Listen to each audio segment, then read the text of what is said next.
Mesa Central Columnistas es presentado por Diplomado y Programas en Company Unegocios.uchile.cl y Portillo Usados. Lo escuchamos en Tele 13 Radio.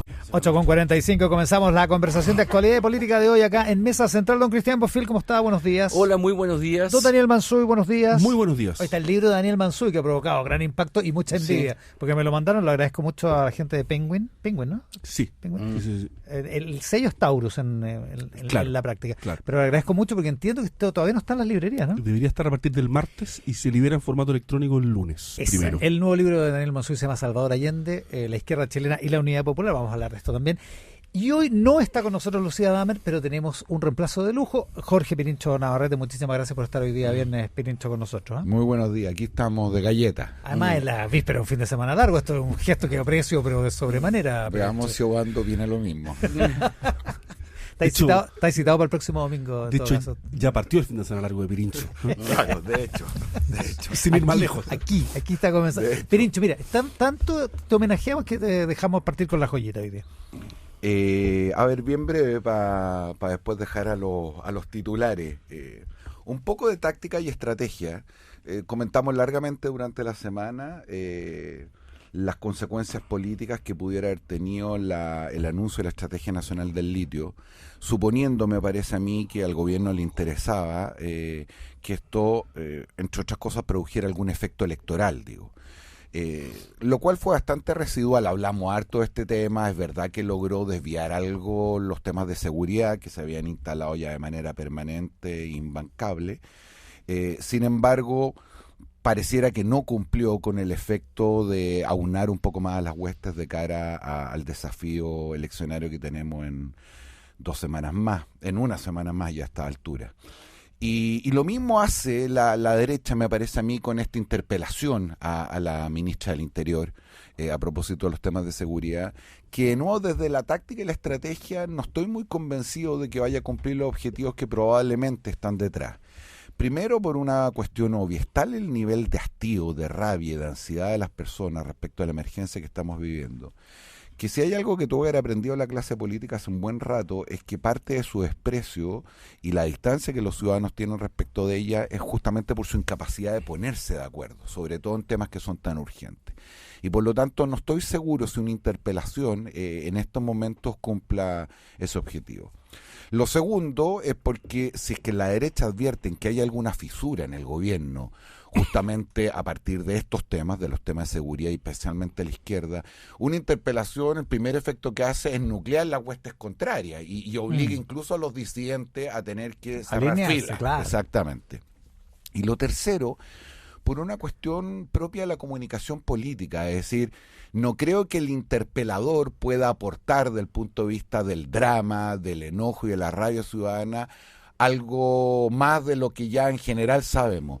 Sin embargo, una buena oportunidad para el gobierno para contar cosas que no sabemos desde el punto de vista de la defensa. Sobre todo, además, sabiendo que Carolina Toá es una buena polemista.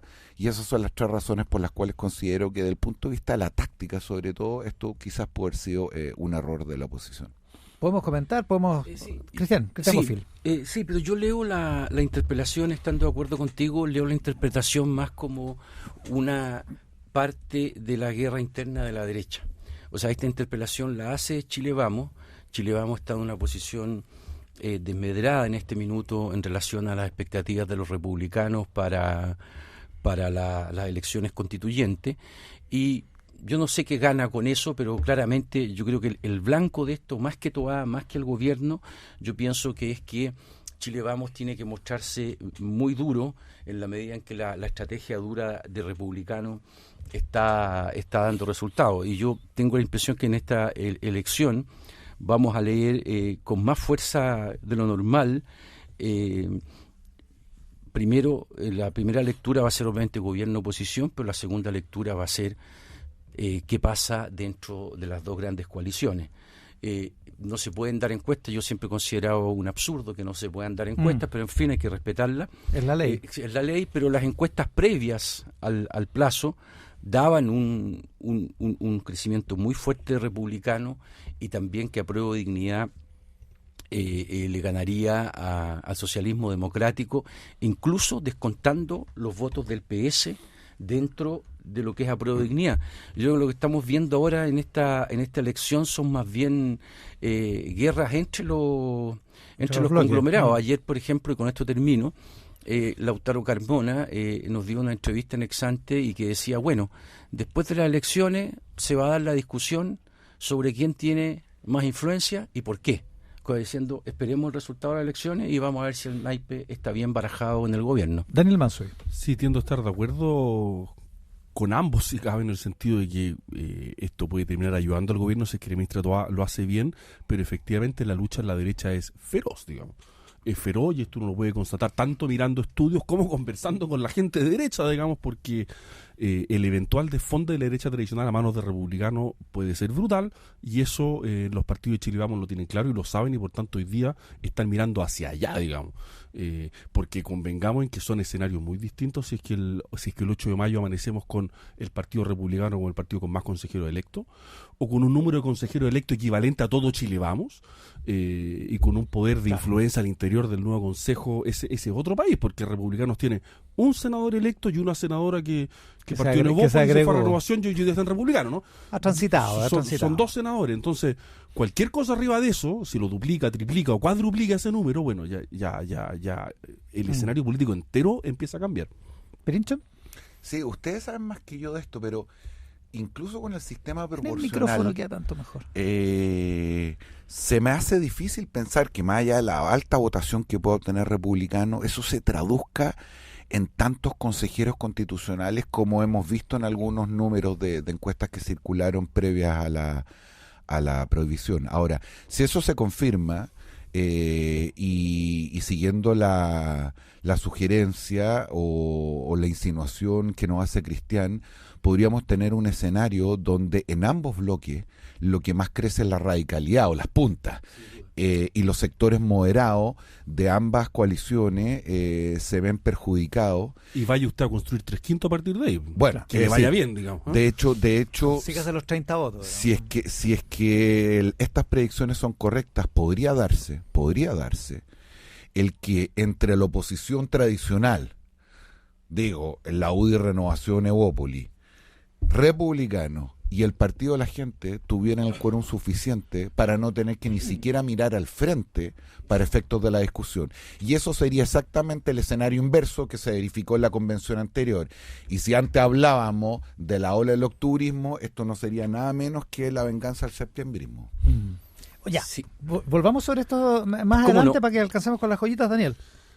Sí, yo sé que esto es políticamente incorrecto, pero yo quiero mencionar esto porque y acá tenemos un abogado más que nos podrá dar su opinión, pero apareció en el diario el otro día y yo di una carta de Julio Dittmund que fue rechazada la libertad condicional de Jaime Orpi y la Comisión de Libertad Condicional de la Corte de Apelaciones justificó su negativa porque había riesgo de reincidencia del ex senador Orpiz, sabiendo que el delito que cometió, que es cohecho calificado, solo puede ser cometido por funcionarios públicos y él está impedido por ley de volver a ejercer cargos públicos. Jaime Orpi fue condenado por la justicia, no tengo dudas de eso, además que no conozco especialmente el caso, digamos, es culpable, está cumpliendo su condena, pero me parece que merece el mismo tratamiento que cualquier ciudadano y si pide beneficios carcelarios que se le dan, digamos, los ciudadanos en general, se le pueden negar, pero me parece que las razones, digamos, tienen que ser un poco más fundadas, digamos. No me parece que el ex senador Orpi, esté en riesgo de volver a cometer cohecho. Quizás hay otros motivos, ¿no? Pero habría que, me parece, fundamentar un poco mejor esa decisión, porque si no, empieza a ser ensañamiento, ¿no? O sea, Jaime Orpi tiene que ser juzgado como cualquier ciudadano, tiene que cumplir con todas las penas de la ley, pero ni con más ni con menos. Y me parece que acá hay un poco, hay razones políticas que explican esto, evidentemente, y me parece que el derecho y la justicia vale para todos, estés donde estés parado, digamos, y por eso me permito mencionar este caso, porque me llamó mucho la atención. Deberíamos ser más exigentes con la fundamentación de los órganos de justicia, creo yo. Sí, efectivamente hay una carta de Julio Dittmund, ¿no? Creo que de Julio Dittmund. Mercurio de ¿Cristian? No, sí, estoy de acuerdo. Además, el caso de Orpi, más allá de que fue declarado culpable y habían motivos fundados para eso, tiene otra característica, que fue, yo creo que el único involucrado en las platas políticas de los políticos que eran bastante transversal y extensa la lista. extensa, y es el único que terminó preso. Digamos. Sí. Joyita, Cristian Bofill. No, yo me quería referir al caso del alcalde Torrealba, que ayer, exalcalde Torrealba, que ayer se dieron a conocer los primeros antecedentes por parte de la Contraloría. Y yo tengo la impresión de que lo que viene es bastante más cuando venga la investigación penal, porque fue el texto de la Contraloría de ayer era un poquito avaro en detalle. En detalles, y yo creo que lo que viene va a ser muy fuerte. ¿Penincho? Sí, dos cositas. Parto con lo que decía Daniel. Voy a secundar esta moción de lo políticamente poco correcto. Yo no leí la carta de Didbon, pero efectivamente, si la reincidencia se basa sobre el delito por el cual hoy día está preso, efectivamente, y Daniel lo dice muy bien, es imposible que ese delito lo pueda volver a cometer. No es cómodo, Pero claro. quiero ir un poco más allá. Creo haber leído en algún titular de un diario que no solamente el informe hacía referencia al peligro de la reincidencia, decía algo así como inclinación a delinquir. Y yo creo que... Actitud y orientación procriminal. Exactamente. Y no puedo sino decir, más allá de la distancia política que evidentemente tengo con el senador y el duro reproche a la conducta por la cual, entre otras cosas, está privado de libertad, que nunca tuve esa impresión de Orpiz.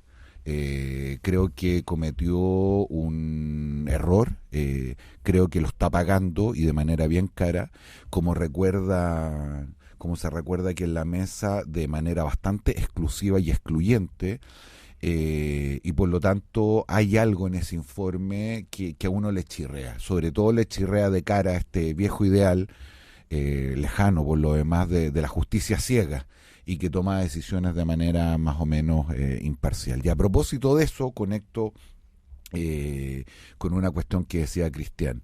Yo, sin ningún ánimo de empatar, me parece que los medios de comunicación en las últimas semanas y meses se han dedicado, y de manera muy acuciosa, a mostrar los casos de corrupción, por ejemplo, que pudieran haber en la Municipalidad de Santiago con motivo de la compra de esta clínica. Y sin embargo, siempre eché de menos que, respecto a un caso bien brutal y sobre el cual hay evidencia bien acreditada, no se prestara la misma atención. Probablemente tiene que ver con los momentos judiciales, con ciertas noticias que estábamos esperando, pero como el mismo Cristian decía, esto parece ser la punta del iceberg de algo bastante más grande, y que, nuevamente y con tristeza hay que decirlo, no es exclusivo ni de un partido ni de un sector político, especialmente en un área, me refiero a la de la administración municipal, donde el tema de la corrupción parece ser una cuestión mucho más profunda y generalizada de lo que varios de nosotros sospechaban. El fiscal nacional Ángel Valencia dijo ayer acá en Tele 13 Radio que, respecto al caso Torrealba, él no podía dar instrucciones porque no es la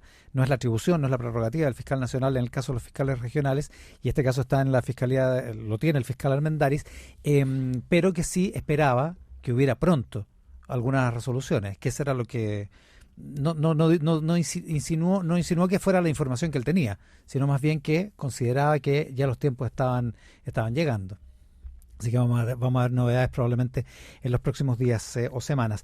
Con Daniel Mansuy, con Cristian Bofill y con Pirincho Navarrete estamos en la conversación de actualidad y política de esta mañana acá en Mesa Central. Una noticia, muchas miradas. Escuchas Mesa Central por Tele 13 Radio. 9 de la mañana con 10 minutos. Conversamos de actualidad y política hoy con Pirincho Navarrete, con Cristian Bofill y con Daniel Mansuy. Pirincho tiene cara... No, lo que pasa es que la palabra. en mi WhatsApp colaborativo, un distinguido periodista, además que estamos con hombres de medio, me hace una pequeña corrección respecto de mi referencia a la poca cobertura que los medios han tenido respecto de Torrealba, y me manda 6 notas de la tercera respecto a esta materia. Así que no les obliga a decirlo al aire. Ya, está bien. También ha habido cobertura, reportajes de Tele 13 y todo, ya que estamos. Digamos. Ya. Se quedaron todos medio dolidos con lo que dije. ¿Eh? Bueno, yo tengo que mencionar... Exante ni qué decir, ¿no? Tengo que mencionar que Exante sí se ha... ¿Viste? Ya, está bien.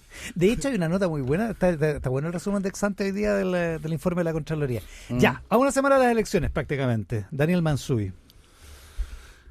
Vaya, como decía Cristian, los pronósticos que uno ve y los que circulan, yo hablé también de una lucha brutal en la derecha por el mismo electorado, da la impresión de que, más allá de los números, y esto puede ser un poco más, un poco menos, pero los republicanos van a obtener bastante más de lo que tienen, y por tanto va a haber un movimiento tectónico cuya profundidad desconocemos, pero un movimiento va a haber en la derecha, un desplazamiento, digamos, de Chile Vamos hacia republicanos y muy probablemente de la UDI hacia republicanos, porque la UDI es el partido que más afectado probablemente se vea, y eso dibuja varias preguntas, ¿no? Una pregunta para el gobierno, porque si es que ese escenario se da, a mi juicio tiene una explicación que es un solo concepto, que es seguridad, ¿no? Y que los republicanos han tocado esa tecla, los chilenos esa tecla les inquieta, y por tanto el gobierno va a amanecer en un país distinto, donde el clima pro seguridad va a ser mucho más fuerte de lo que ha sido hasta ahora. Y no estoy seguro de que el gobierno haya internalizado, de que tenga claro esa mañana, digamos, si es que al republicano le va bastante bien, digamos. O sea, eso va a significar que esa demanda es todavía más urgente y más apremiante de lo que hemos creído hasta ahora. Y la segunda duda, por supuesto, va a ser para la derecha de cómo administra, primero, esa lucha interna, y después de cómo se administra esto al interior de la convención, porque como decía Pirincho, puede tener el mismo problema que tuvo la izquierda, porque en la convención hay que ir a construir acuerdos, y parece que por muchos factores, porque los polos más que están más extremos van a ser más fuertes, por la propia disposición a dialogar de todas las fuerzas, va a ser muy difícil construir esos acuerdos. Si es que la derecha gana y le va bien, va a tener que administrar ese triunfo, y eso no va a ser nada de fácil. Digamos. Entonces tenemos como, yo creo, esas dos grandes preguntas se abren, si es que estos pronósticos, grosso modo, son los que se concretan. ¿Pirincho? Sí, yo tengo otra duda, y es que hace un tiempo, y lo hemos venido conversando aquí, producto, entre otras cosas, del desastre del proceso constitucional anterior y el resultado del 4 de septiembre, es que se tomó la decisión de acordar un procedimiento que, entre otras cosas, es tributario de esa rabia y esa frustración. Un procedimiento que le lleva a bordes y varias cosas que no se pueden discutir, que incluye expertos, árbitros, y que introduce una duda sobre la legitimidad del proceso de cara a lo que sean los próximos 5 o 10 años más. De hecho, hemos ya presenciado en el debate a varios dirigentes de izquierda, incluso algunos del Parlamento, llamando a anular, a votar rechazo, justamente poniendo el tema de la legitimidad sobre la mesa, que más allá de mi profesión original, si hay un objetivo, si hay un propósito de hacer un proceso de esta naturaleza, no es otro que justamente recuperar mayores niveles de consenso respecto a cuestiones básicas del contrato social.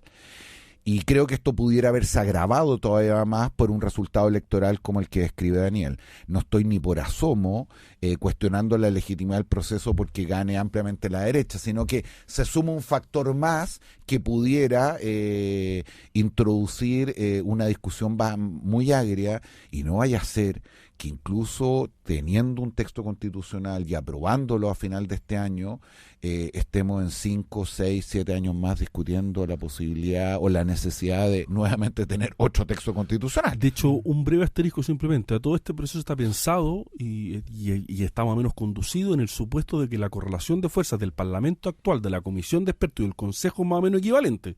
Si esa correlación de fuerzas cambia drásticamente, el mono entero se nos empieza a mover, digamos. Y un último para dejar a Cristian, y todo sin mencionar algo que republicano soslayado, pero que está sobre la mesa como un elefante. Pudiera ser el partido más votado, el partido que no quería este proceso y que de antemano ha dicho que va a votar rechazo en el plebiscito salida. Entonces introduce una dificultad todavía mayor. Sí, oficialmente ellos niegan que vayan a votar rechazo, pero efectivamente hubo algún pronunciamiento individual en ese sentido. Cristian Bofill. No, yo creo que sin duda, si se confirman las encuestas, van a haber intentos bastante importantes de legitimar el proceso. Uh-huh. Además hay que ver que aquí puede haber un efecto alicate para apretar el proceso constituyente, porque las mismas encuestas que, insisto, antes de que entrara la prohibición, decían que Republicanos se iba a convertir en el mayor partido político y que amenazaba incluso empatar o hasta superar el conjunto de Chile Vamos, muestran que va a haber un crecimiento bien importante en la Prueba de Dignidad y sobre todo el PC. Por lo tanto, ahí puede haber Ahora, yo tengo la impresión de que hay que ver qué quiere hacer Kast con su voto si se confirma esa victoria, porque la verdad es que nunca va a tener la derecha la posibilidad de hacer una constitución que interprete más allá de su sector, digamos, y que la pueda ganar en las urnas, porque al final sería un absurdo, digamos, que quedarse sin constitución justamente por el sector que es mayoritario en la asamblea. Hay una señal que yo no sé qué tan representativa es, porque además sabemos poco de los candidatos republicanos a lo largo de Chile, al menos yo sé poco, ¿no? Pero el comisionado experto del Partido Republicano, que es Carlos Frontaura, que fue decano de la Facultad de Derecho de la Católica, no ha entrado a la comisión de expertos ni a sabotear el proceso por dentro, ni nada parecido, sino que ha hecho su trabajo lealmente, digamos. No sé si es que esa actitud va a ser representativa de los republicanos electos o no, no tengo la menor idea, pero en la comisión experta eso no ha ocurrido. Concuerdo con lo de Frontaura, efectivamente, y no contra todo pronóstico, más allá de las diferencias políticas, se trata de un académico de fuste, una persona bien seria, y todo lo que se dice de adentro justamente va en contrario a lo que muchos candidatos han expresado públicamente. Ahora, la pregunta que tenemos que hacernos todos, también creo yo, es, a propósito de algo que largamente hemos discutido, es hasta cuándo dura este ciclo. Es decir, nos venimos bandeando de un lado a otro. ¿Alcanza para la próxima elección municipal? Y sobre todo la pregunta más relevante, ¿un triunfo contundente republicano marca de lleno la próxima carrera presidencial? Tenemos 2 elecciones en 2 años y medio por delante, 2 bien relevantes, donde además republicano la gracia que tiene es que se mide contra nada, y por lo tanto todo para ellos es crecimiento. Como recordaba Daniel, tienen un senador, tenían un diputado, entiendo, y por lo tanto su triunfo del próximo fin de semana lo van a medir contra su representación parlamentaria.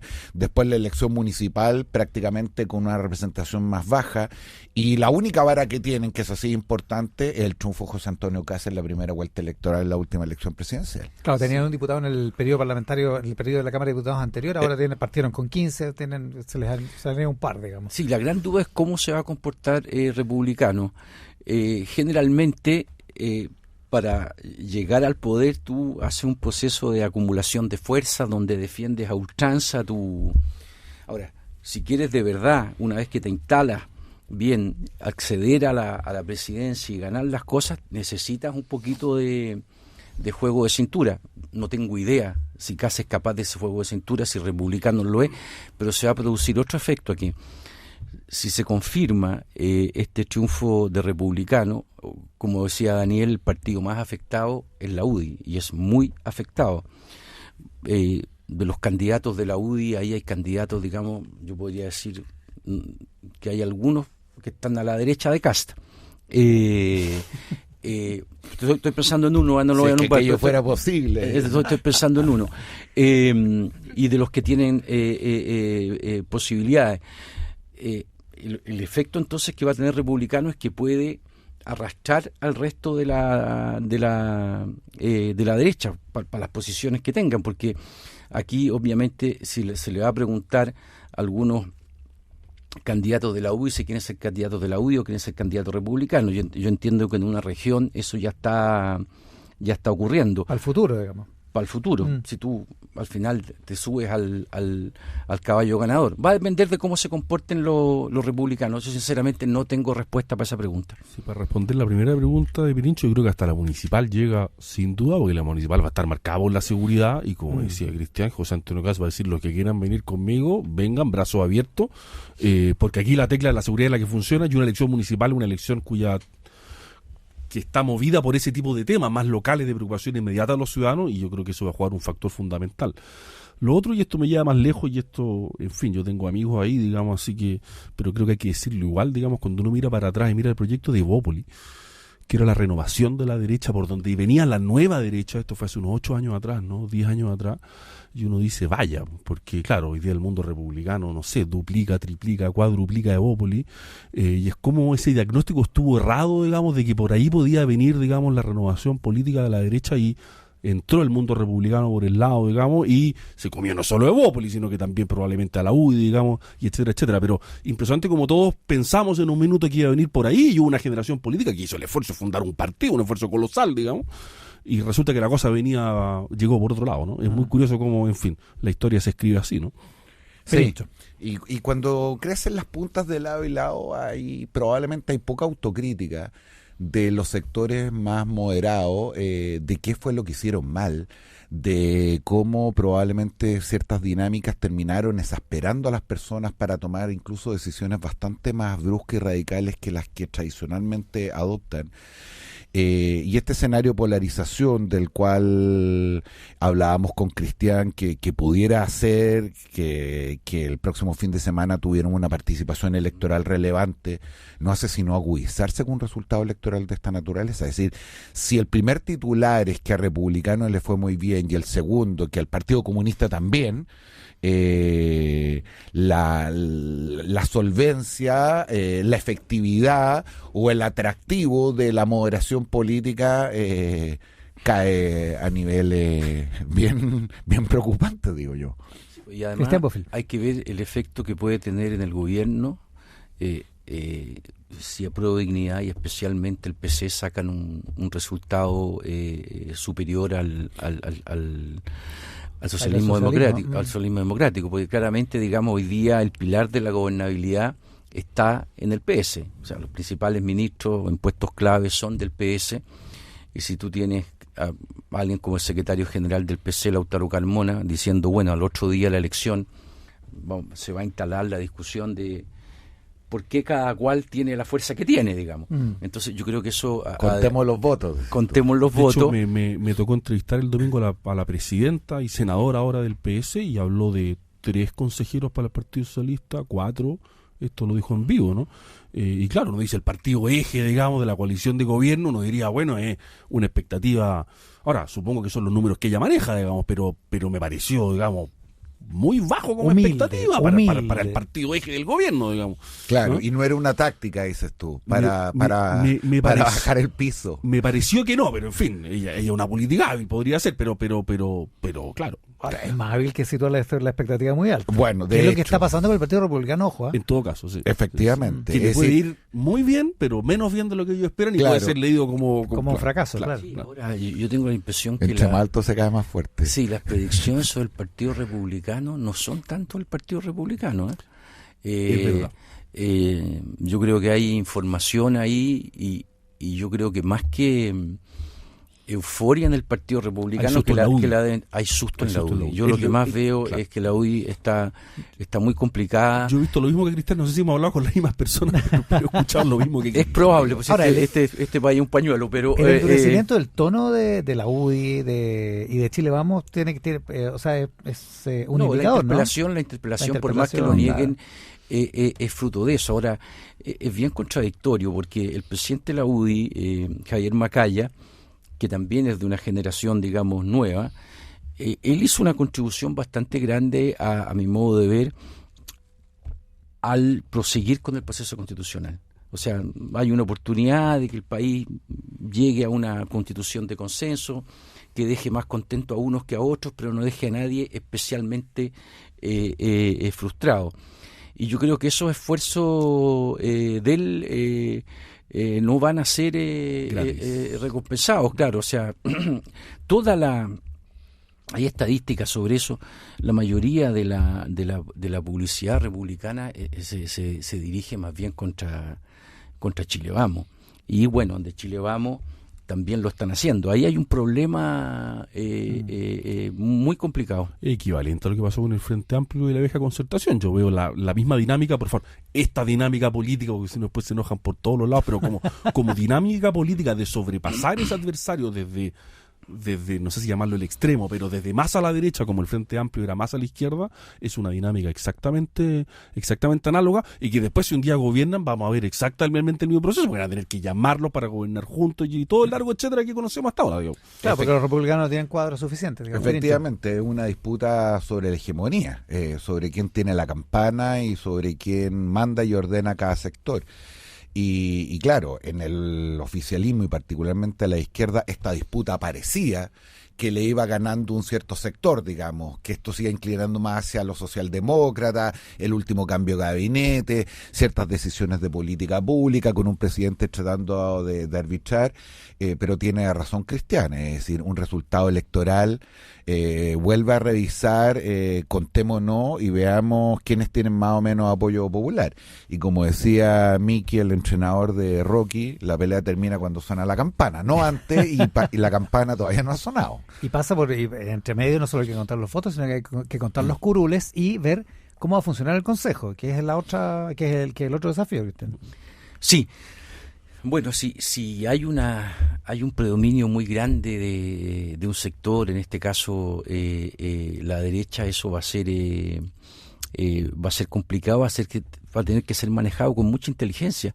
A ver, si se confirman estos vaticinios que estamos reproduciendo más que dando, tú puedes tener una mayoría muy expresiva y debería ser el resultado histórico de la derecha en muchas décadas. Yo no me acuerdo la última vez que ganó una elección parlamentaria. O sea, no ha ganado nunca una elección parlamentaria en los últimos 30 años. Entonces, esto es muy interesante lo que dice Cristiana, porque si es que esto es así, se produjo un movimiento de la política chilena, a mi juicio producido por el Frente Amplio, que va a haber terminado con la ruptura de los diques de la Constitución del 80, pero que el ganador en esta elección, porque esto se puede volver a bandear, va a ser por primera vez en una elección de este tipo, como nunca en los últimos 33 años, la derecha. Bueno, de hecho ya teníamos señales de eso, el que José Antonio Kast a solo 1 año y medio del estallido social ganara la primera vuelta electoral era indicativo de aquello.